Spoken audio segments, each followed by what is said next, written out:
Good evening, everyone. Welcome to my weekly live, which I record initially in my Facebook group, Inspired Lifestyle Choices for Women Over 35. But you may well be watching this on my YouTube channel later on, and indeed you might well be listening to this as a podcast. So welcome whenever you tune in to listen to this. This is actually being recorded on September the 13th, and in a very historic time here in the UK, after the death of the Queen and the appointment of King Charles III. It's really hard to get used to saying that. But I decided life goes on, and no need to stop everything that I do. And particularly, you know, at the end of the day, what I'm giving information about here is helping you lead healthier lives, keeping you healthy, longevity, looking after your health to the best of my ability, and giving you the information to empower you. So I'm grateful if you join me live and listen to this at a later date as well.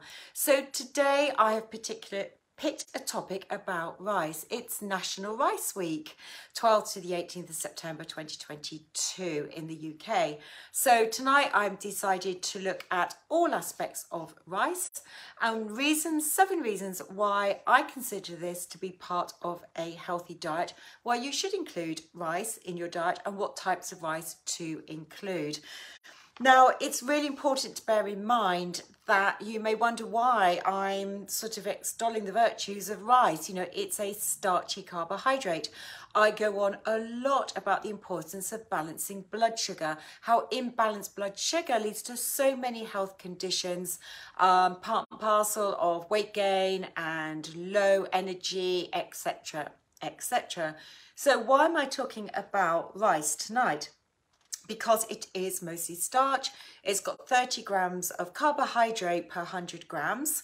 It's got very low protein profile. So you might think, well, that's not very helpful for a healthy diet. You know, it's going to, you know, we've got this massive increase in type 2 diabetes. You know, why should this part of a healthy diet? So that's what I'm going to go on and talk about. But we need to remember that rice is the staple part of over half the world's population, and they're not all going around with diabetes and obesity. So I think we need to keep that at the back of our minds. So 7 health benefits that are really, really important. Now, I'm not saying that you only get these benefits from rice, but I think these are really important health benefits, things that I've come across in the research I've done and CPD and webinars that I attend. So first of all, rice is rich in polyphenols, and the rice that's particularly rich in these compounds, which I'll go on to talk about, are the colourful ones. So if you've ever heard of black rice or red rice or purple rice, these are all types, particular actually types of brown rice, which is the whole grain, and I'm going to come on and talk more about that and why that's really important. So polyphenols, now these are compounds that are found in plants, certain types of plants, the colourful ones, and polyphenols are a very good source of antioxidants first and foremost, which are very protective and help protect our cells against things like cancer and disease. But polyphenols are very important to the gut, and what they do is a lot of the polyphenols pass through the gut undigested, and they feed particular strains of bacteria, particularly some of the key important strains like bifidobacteria and lactobacillus species. Really, really important. Right, Sylvie, about how we cook it. I don't think that is going to be the case with regards to how we cook it. It's an important point. I am going to talk about cooking and cooling rice though, so I will come back to that. So it's very important for our gut microbiome diversity to be having polyphenol rich foods. So those particular colourful types of rice are very good for polyphenols.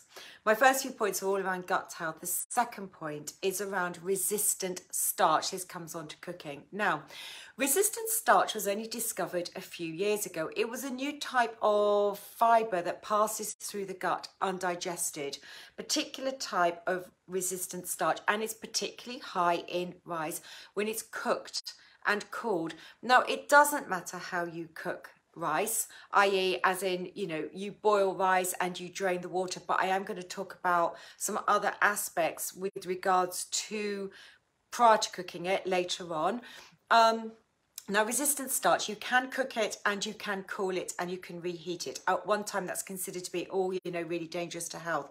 You need to cook it and cool it within an hour. You need to eat it within 24 hours, and you need to heat it thoroughly, and it's completely safe. Now, this increases the resistant starch, and resistant starch acts as another prebiotic fiber. What do I mean by prebiotics?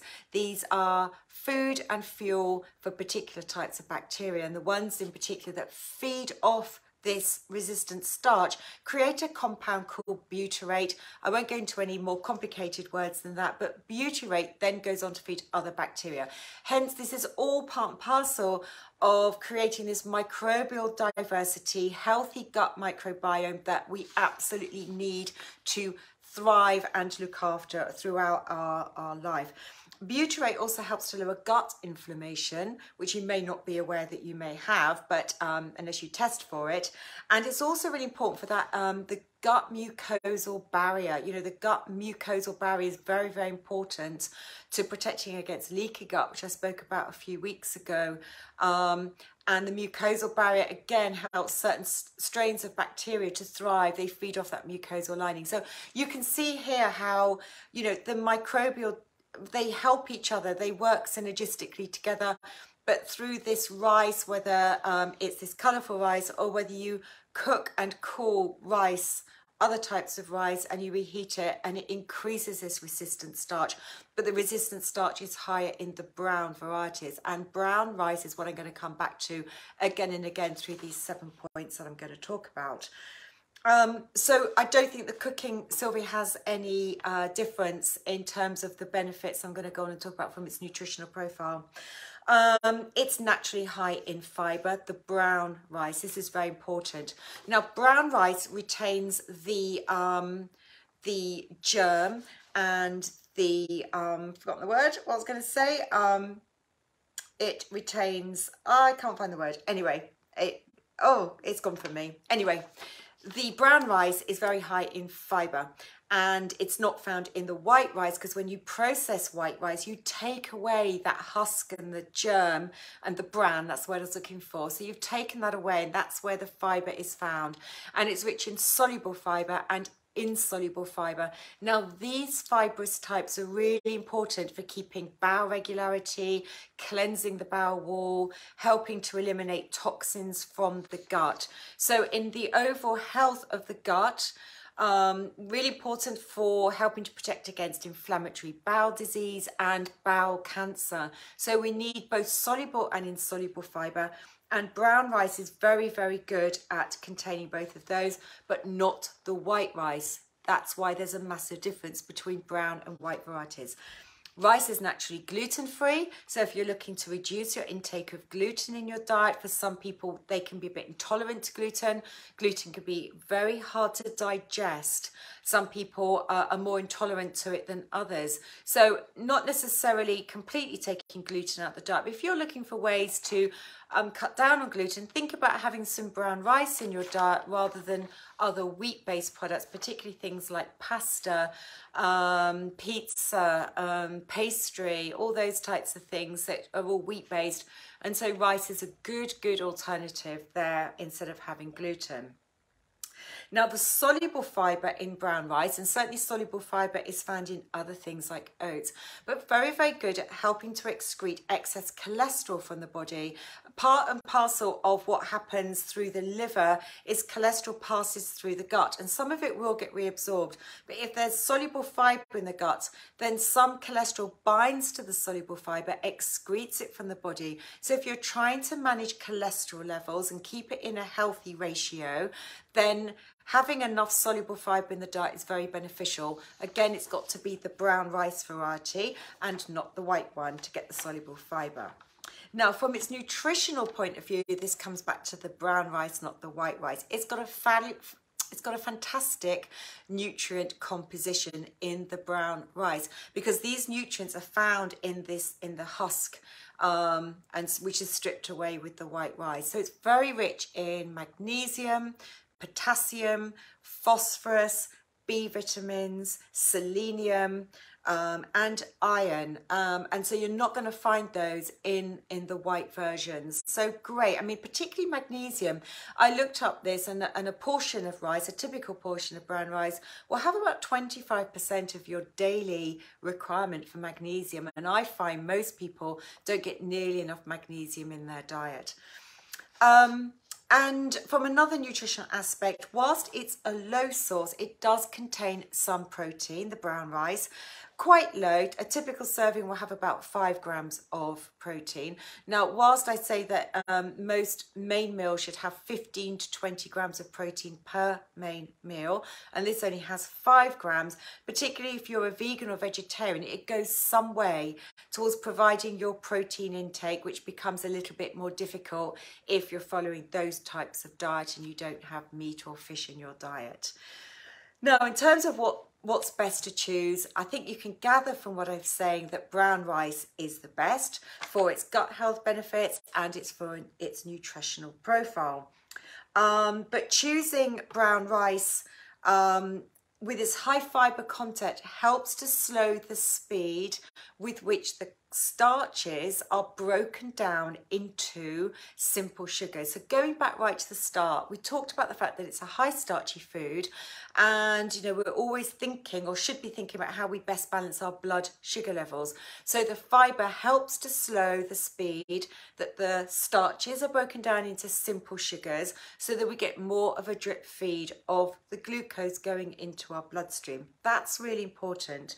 Now, if you can't have brown rice for whatever reason, then you may need to think about having basmati rice as an alternative, because basmati rice has a higher content in a starch called amylose, and that takes longer to break down to simple sugars. So if you're going for the white ones because of inflammatory bowel disease, for example, if you've got an inflammatory bowel disease and you've got inflammation in the gut and there's high factors of irritability, the fibre in brown rice can be aggravating, particularly in a flare-up situation. You would have to have the white variety.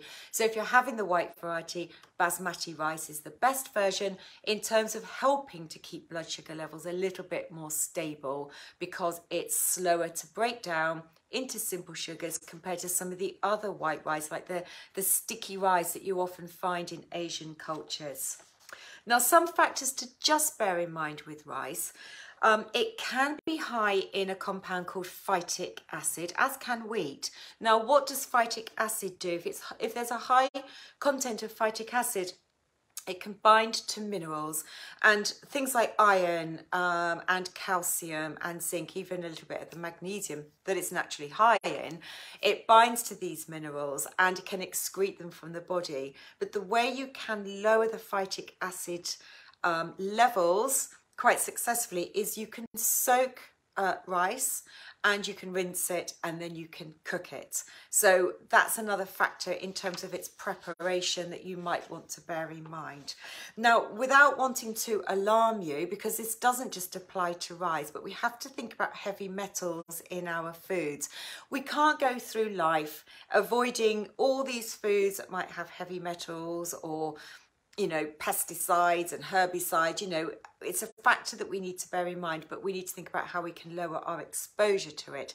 And it is a factor that some types of rice may have a higher content of arsenic. Now, I know that sounds a bit scary, but as I said, I think we're exposed to a lot of these heavy metals anyway. But one thing to bear in mind is certainly the soaking, the rinsing is going to help remove a little bit of that arsenic content. But I think when it comes to this, it comes back to having a diverse diet. I'm not saying eat rice every single day. I'm saying it's healthy as part and parcel of your diet, and when you eat everything in moderation. What I would say is don't go for rice milks. That's not going to have the fibre anyway. But when people are looking at plant milks, I don't favour rice milk. So if you're looking to reduce your exposure for arsenic, don't have the rice milks, don't have the rice crackers. There are other crackers like buckwheat and lentil crackers that would be better, or oatcakes. So there are ways to lower your exposure to it, but do eat things like the brown rice as part of your meals for all the factors I've mentioned above. And finally, the blood sugar concerns I've mentioned. Of course, the brown rice, maybe the basmati rice, but remember, I talk about this so much about balancing your meals. You always need to think about having protein with your meals, having some fats, some good fats with your meals, and making sure it's served alongside a good portion of non-starchy vegetables. They're the non-root variety, although carrots, I know it's a root vegetable, but they're not starchy. The starchy ones are your parsnips and your swedes and beetroot. Sweet corn's a little bit starchy, obviously sweet potato, but you wouldn't have sweet potato alongside rice anyway. So, you know, have a small portion, ideally no more than 20% of your meal. Yes, Sylvia, you know I'm always talking about balancing blood sugar, but we need to think about 20% starchy content of your plate. That would be the rice. Protein, significant proportion of your plate alongside some good fats, and lots of colourful, non-starchy, non-root vegetables alongside it. And that provides the fibre, nutritional profile, get your protein, get your good fats, and that should not, for the vast majority of the population, and of course there can occasionally be some exceptions, should really help to keep your blood sugar levels stable and in check. So hopefully that's covered why rice can form part, and brown rice really, a very, very healthy part of your diet. I like eating brown rice, probably have it once or twice a week actually, I would say, every week. Keeping it balanced as part of a blood sugar balanced diet, and always, always, always, I talk about everything in moderation and as much diversity as possible. So thank you for watching.